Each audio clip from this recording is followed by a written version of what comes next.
Ce matin, nous avons 3 jeunes qui vont prêcher la parole de Dieu avec feu. Alléluia. Le Seigneur m'a mis à cœur de parler aujourd'hui de l'intimité avec Dieu. Alléluia. Parce que nous oublions des fois que quand on vient le dimanche, à cause de beaucoup de choses, nous oublions qui nous sommes en réellement. Avant, voilà, j'étais chrétien, tout ça, mais je ne réalisais pas l'importance en Christ. Alléluia. L'importance que le nom de Jésus avait dans ma vie. Alléluia. Quand tu viens le dimanche, le matin, tu dois dire ouf, oh, je vais à l'église, waouh, tu dois le vivre, tu dois rentrer dans ça. C'est genre, tu danses parce que tu sais pourquoi tu danses. Alléluia. Oui. Tu danses pas juste parce que voilà, tu as l'église, que tout le monde danse, qu'il y a la musique, tout ça. Non, le centre de ta vie, ça doit être Christ. Alléluia. Si ta voiture tombe en panne, c'est pas le problème. Si dans ta famille, ça va pas, si tu es en Christ, tout ira bien. Je vais vous donner un témoignage par exemple. C'est pas le lycée qui fait ce que tu es, c'est toi qui fais ce que est le lycée. Alléluia. C'est pas l'importance que tu mènes, que tu mets dans le lycée, c'est ton travail qui donne au lycée la valeur. Alléluia. C'est pareil pour Dieu. Si tu as Dieu en toi, c'est pas en allant à l'église, le bâtiment prend de la valeur si toi tu veux le Seigneur dedans. Alléluia. Nous devons être en feu. Alléluia. Le matin quand tu te lèves, tu dois te dire, par exemple, moi personnellement, je me dis le matin, je me dis, quelque chose va se passer aujourd'hui. Quelque chose va se passer aujourd'hui. Peu importe la chose, nous devons cultiver notre relation avec Dieu, qui veut dire soigner, entretenir, honorer, adorer, prendre soin de quelque chose. Alléluia. Amen. Nous ne devons pas rater ces moments-là, car c'est avec notre Créateur que nous passons un moment avec lui. Alléluia. Ce qui fait mal au cœur quand même, c'est que beaucoup de gens disent oui, je suis chrétien, nanana, mais quand c'est une évangélisation le samedi, il n'y a personne. Alléluia. Il y en a 2 ou 3, mais tu dois te dire, attends, qu'est-ce qu'on peut donner à Dieu? À part la louange et tout ça, c'est des âmes. Oh Seigneur, si je vois quelqu'un, je vais annoncer l'évangile. C'est pas les gens dans mon travail qui vont m'arrêter, non. En fait, c'est ça la clé. C'est que si tu veux, tu peux. Il y a beaucoup de gens qui disent oui, je ne peux pas évangéliser dans mon travail, tout ça. Eh ben, si tu veux, tu peux. Alléluia, c'est parce que dans ton cœur tu dis oui, mais le monde va voir. Il faut vraiment persévérer, être en feu pour le Seigneur. Il ne faut pas juste venir à l'église ou même le samedi ou en venant une fois. Non, c'est y aller parce que tu sais qui tu es. Alléluia. Sais-tu qui tu es en Christ ce matin? Amen. Est-ce que tu sais que tu es choisi pour montrer son excellence?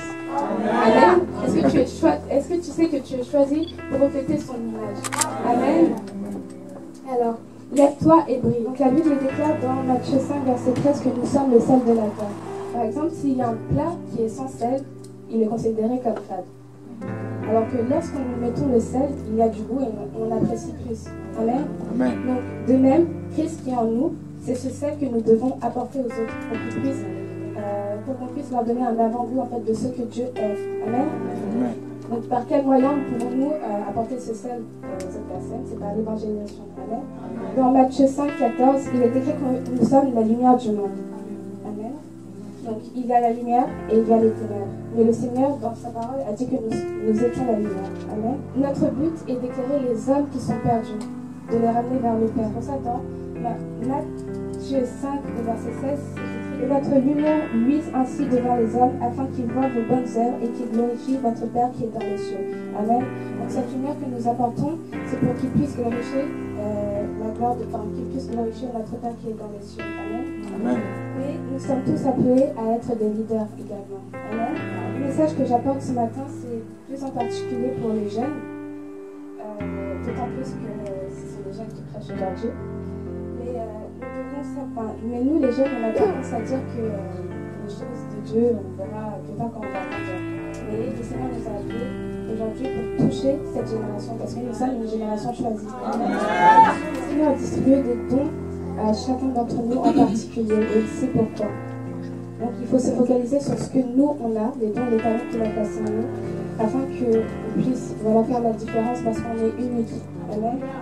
Comme le corps a plusieurs membres, il a plusieurs dons. Amen. Et les membres forment un seul corps. Donc les dons qu'on a, ils se complètent. C'est pour ça qu'on ne peut pas comparer ce que les autres ont et ce que nous, on n'a pas. Parce que le don qu'on a, ça se complète avec ça. C'est le don que la personne a à côté. Amen. Dans le verset 7, c'est écrit « Or, à chacun, la manifestation de l'esprit est donnée pour l'utilité commune. » C'est-à-dire que le don, voilà, c'est pas pour nous personnellement, mais c'est pour l'utilité commune. Donc les dons qui sont placés en chacun de nous sont là afin que tous ensemble, dans l'unité, nous manifestons la gloire de Dieu. Car ce n'est pas pour nous ne sommes pas en compétition, et on doit les redonner à Dieu. Amen. Dieu connaît les plans qu'il a formés à notre égard. Amen.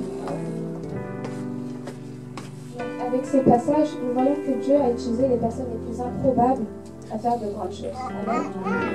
Il a utilisé des personnes qui étaient rejetées par la société comme Moïse, qui ne savait pas comment s'exprimer pour libérer son peuple. Amen.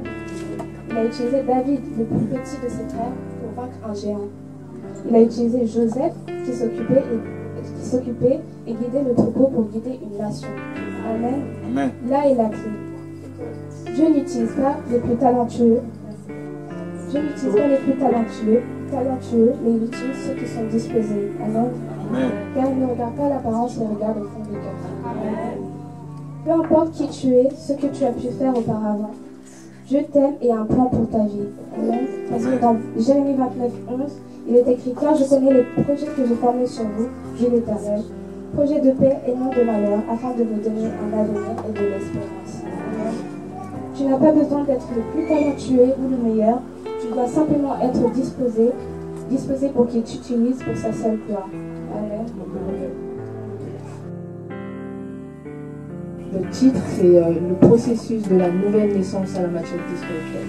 Le point de départ avec Dieu, c'est la nouvelle naissance. Amen. Donc la parole le dit, si quelqu'un est en Christ, il est une nouvelle créature.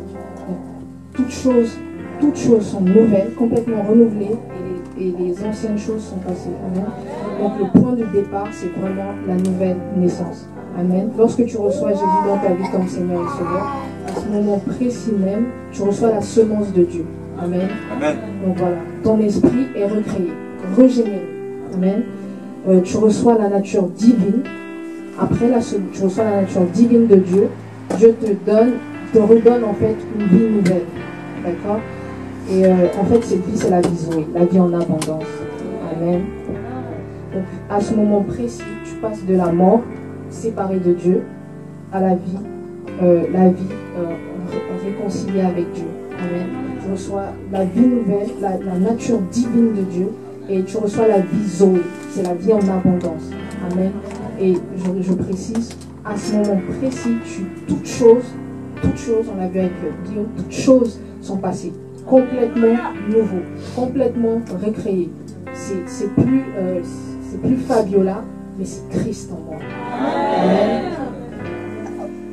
Dès lors que tu confesses de ta bouche, bien évidemment, tu crois dans ton cœur comme on l'a fait ce matin. Il faut croire. Il suffit d'avoir une foi, d'un petit grain de sénévé. Il suffit juste que pendant une seule minute, tu sois sincère avec Dieu pour qu'il bouleverse ta vie tout entière. Amen. Romains 10, 9 à 10 dit « Si tu confesses de ta bouche le Seigneur Jésus, si tu crois dans ton cœur que Dieu l'a ressuscité des morts, tu seras sauvé. » Amen. Car c'est en croyant du cœur qu'on parvient à la justice. Et c'est en confessant de la bouche, ainsi bien, qu'on parvient au salut. Pas dans le cœur, mais il faut le dire. Pour que les anges, Dieu et les démons l'entendent. Que tu n'es plus dans leur camp, maintenant tu es avec Christ. Amen. Amen. Donc ton esprit est recréé. Tu passes de l'homme déchu Adam à l'homme par excellence, le Fils de Dieu, Christ. C'est ça en fait la maturité spirituelle. C'est lorsqu'on arrive à représenter, caractériser ce fruit qu'est l'amour en fait. Et Christ c'est l'amour en fait. Et ce fruit qu'est l'amour, en fait c'est un fruit à part entière. C'est le fruit par excellence en fait. Dans ce fruit-là, il y a différents compartiments. Il y a la paix, il y a la joie, il y a la bonté, il y a la bienveillance, il y a la générosité. Et lorsque tu atteins le statut de maturité, c'est pas le point final de Dieu. Le Seigneur, justement, quand tu atteins cette étape-là, il veut pouvoir faire ce qu'il a fait pour toi, à travers ce qu'il a fait pour toi, à travers toi en fait. Autrement dit, moi par exemple, c'est la mère qui m'a péché dans la rue, et en fait, le but en fait de Dieu, c'est que vu qu'à travers elle, le Seigneur il a pu s'occuper de moi, il a pu me donner cet amour dont j'avais besoin, il a pu me restaurer. Le Seigneur voudrait qu'à travers moi, lui, il puisse faire ça pour d'autres personnes. Donc, autrement dit, c'est un processus qui est... nos vies sont interdépendantes. En fait. Si tu bloques ce processus-là, bah, tu handicapes l'œuvre de Dieu. Donc c'est vraiment quelque chose que chacun doit prendre à cœur. Nous devons mûrir. Et comme le Père le disait, on ne peut pas donner ce qu'on n'a pas. Et il faut travailler ces fruits-là et pouvoir, là, comme qu'ils mûrissent, que tu mûrisses. Et là, Christ, lui, il peut aimer à travers toi. Il peut communiquer toutes ces choses à travers toi. Amen. Alléluia. Les enfants, les jeunes, les gens en parlaient ce matin. Et j'ai appris et j'ai pris bonne note. Je ne sais pas pour toi, mais moi, j'ai pris bonne note.